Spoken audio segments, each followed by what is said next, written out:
तर 2014 आणि 2019 मधील जखमा अजूनही भरलेल्या नाहीये असं अंकिता पाटलांचं म्हणणं आहे। इंदापूरची जबाबदारी फडणवीसांनी स्वीकारली आहे।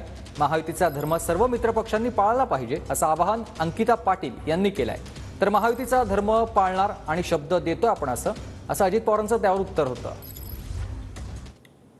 2014 आणि 2019 मध्ये जे काही घडलं दादा, त्या जखमा अजून भरलेल्या नाहीयेत आणि तशा परिस्थितीमध्येही सुद्धा आम्ही सगळ्या कार्यकर्त्यांना एकत्रित केलं। कार्यकर्त्यांचे जे प्रतिनिधी आहेत त्यांची जबाबदारी आणि इंदापूर तालुक्याची जबाबदारी ही देवेंद्र फडणवीस साहेबांनी घेतलेली आहे। त्यांनी तालुक्याचं पालकत्व स्वीकारलेलं आहे। पुढे विधानसभेची निवडणूक आहे, स्थानिक स्वराज्य संस्थेच्या निवडणुका आहेत, भरपूर साऱ्या निवडणुकींना आपल्याला सामोरं जायचं आहे। हे करत असताना महायुतीचा धर्म दादा सर्व मित्रपक्षांनी एकत्रित पाळला पाहिजे अशीही मी आजच्या या कार्यकर्ता मेळाव्याच्या निमित्ताने मी आज एक विनंती करते।